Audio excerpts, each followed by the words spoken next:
안녕하세요. 저는 방구석 헤지펀드 매니저 라일라입니다. 저는 미국에서 데이터 사이언티스트로 일하고 있는데요. 제 취미는 매일 주식 데이터를 받아 코드를 돌려 전략을 만들고 돈을 잃거나 벌든 제 돈을 투자해 전략을 실험해보는 것입니다. 중동 긴장이 7일째 이어지고 있는데요. 이에 따라 유가가 지속해서 상승했습니다. 지난주 발표된 고용보고서 이후로 10년 만기 미국 국채 수익률이 다시 4%를 넘어서며 8월 이후 최고치를 기록했고, 그로 인해 오늘은 나스닥, S&P 500 등 모든 주요 지수들이 풀백하면서 약간 하락했습니다. 반면 시장의 변동성을 나타내는 빅스 지수는 상승했습니다. 오늘도 시장이 어떤지, 어디서 돈을 벌 수 있는지, 현재 어디에 와 있는지 살펴보겠습니다. S&P 500은 이제 제가 보고 있는 단기 이동평균선인 21일 이동평균선보다 0.4% 높은 상태로 단기 이동평균선까지 내려왔지만 여전히 7월 16일 정고점을 유지하고 있고 상승 모멘텀을 유지 중이기 때문에 절대적으로 보유의 관점입니다. 그동안 못 샀던 주식들이 단기 이동평균선 가까이 내려올 때 매수할 예정입니다. 오늘 나스닥도 역시 단기 이동평균선을 유지하고 있으며 모든 리더 주식이 하락하는 것이 아닌 엔비디아는 상승하고 메타는 아주 자연스러운 매도세가 늘어나는 하루였습니다. 그렇기 때문에 오히려 약간 하락했을 때 더 모아가면서 매수할 예정입니다. 다우도 약간의 하락을 했지만 지난 몇 달간 다우는 상승하고 쉬고 다시 상승하면 쉬는 모습을 보이면서 아름답게 우상향했기 때문에 현재도 상승 모멘텀을 유지하고 있어 전혀 매도의 관점에서 보고 있지 않습니다. 러셀도 오늘 하락 마감했는데 나스닥이 하락하는 한, 10년 금리가 상승하는 한, 러셀은 힘이 없을 것으로 보이고 당분간 하락세를 유지할 것으로 보입니다. 이제 곧 스윙 트레이딩의 매수 기회가 올 것 같습니다. 이제 레버리지 ETF의 스윙 트레이딩 시그널을 살펴보겠습니다.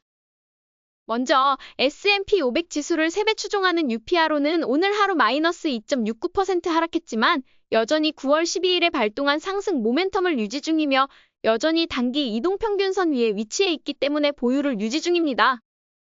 나스닥 100 지수를 추종하는 TQQQ도 역시 하락하며 마이너스 3.29% 하락했지만 여전히 주가가 단기, 중기, 장기 이동평균선 위에 위치해 있어 상승 모멘텀을 유지 중이기 때문에 여전히 보유의 관점을 유지 중입니다.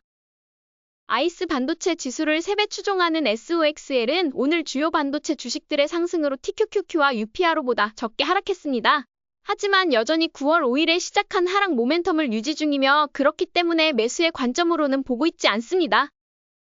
과매수와 과매도를 나타내는 상대 강도 지수 RSI는 지난주 금요일에 엄청난 상승 마감과 함께 올랐지만 오늘의 하락으로 50대 초반으로 여전히 그 어떠한 과매수나 과매도 시그널도 보여주지 않습니다. 시장 참여자의 심리를 보여주는 공포 탐욕 지수는 오늘 70으로 지난주 금요일보다 4포인트 하락했지만 여전히 탐욕 상태로 시장의 참여자들의 전체적 심리는 좋은 편이고 그렇기 때문에 9월 12일에 마지막으로 이어졌던 공포 심리는 당분간 찾아오지 않을 것 같습니다. 오늘도 역시나 레버리지 ETF의 매도 시그널은 없었고 여전히 UPRO와 TQQQ를 보유의 관점에서 바라봅니다. 이제 주요 자산군과 매그니피센트 7 주식의 현황을 살펴보겠습니다. 오늘 금리가 상승함에 따라 TLT가 급격하게 하락했는데요.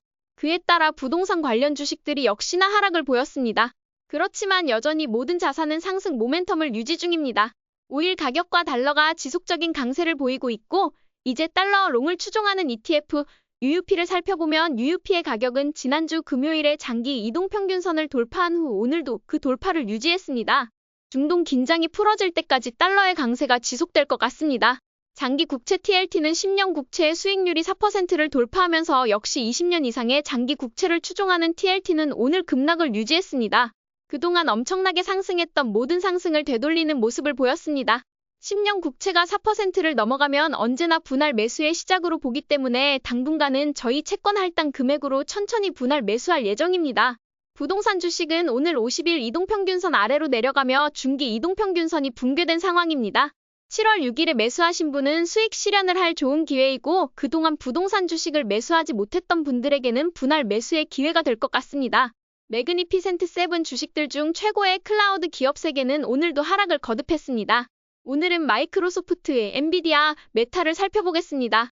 마이크로소프트는 현재 매력도가 매그니피센트 7 주식 중 가장 안 좋은 모습을 보이고 있으며 9월 17일부터 지금까지 계속해서 하락을 거듭하고 있습니다. 오늘 200일 이동평균선 아래로 내려가며 현재 가장 안 좋은 모습을 보이고 있습니다. 하지만 회사 자체의 문제가 아닌 그동안 AI 사이클에서 가장 먼저 수혜를 입었고 지난 1년간 큰 상승을 보였기 때문에 이런 하락은 놀랍지 않습니다. 더 내려갈수록 배당금 계좌의 분할 매수를 지속할 예정이지만 트레이딩 관점에서는 당분간 피해야 할 주식이라고 생각합니다. 그동안 급격히 상승한 메타는 오늘 금요일 상승을 되돌렸습니다. 하지만 지난주 목요일 돌파 가격인 582달러보다 높은 가격인 584달러에 마감하며 돌파를 유지했습니다. 당분간 이렇게 횡보하거나 단기 이동평균선에 가까워질 때마다 매수할 예정이고 메타는 현재 모든 분야에서 가장 매력적인 모습을 보이고 있기 때문에 기회가 올 때마다 마이크로소프트와 아마존을 팔고 남은 캐시로 메타를 매수할 예정입니다.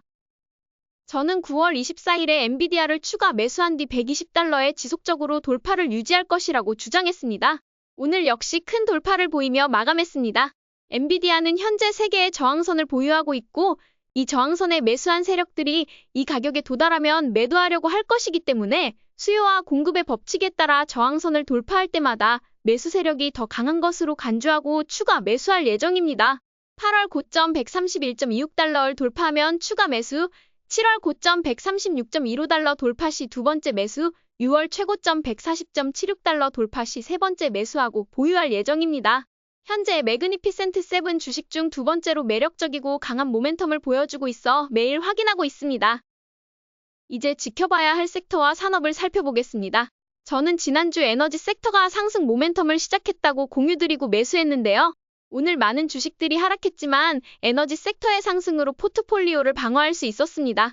돈은 항상 돌고 돌기 때문에 오늘은 가장 많이 오른 에너지 주식과 가장 많이 떨어진 유틸리티 주식을 살펴보겠습니다.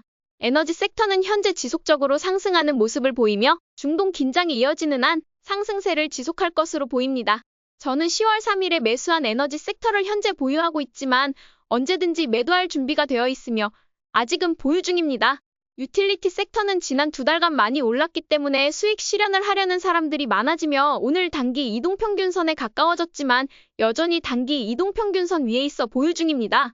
단기 이동평균선 밑으로 내려갈 때 매수할 예정이므로 내일 집중해서 지켜보겠습니다.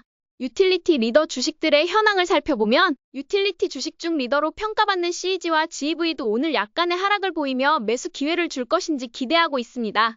CEG는 그동안 무서운 상승을 보이며 9월 9일에 매수한 뒤 추가 매수 기회를 주지 않았는데요. 오늘 다시 약간의 하락을 보이며 횡보하게 된다면 매수할 준비를 하겠습니다.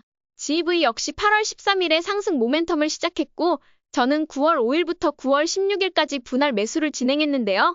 현재 시장의 리더로 약간의 하락이 과연 횡보로 이어질지 지켜보겠습니다.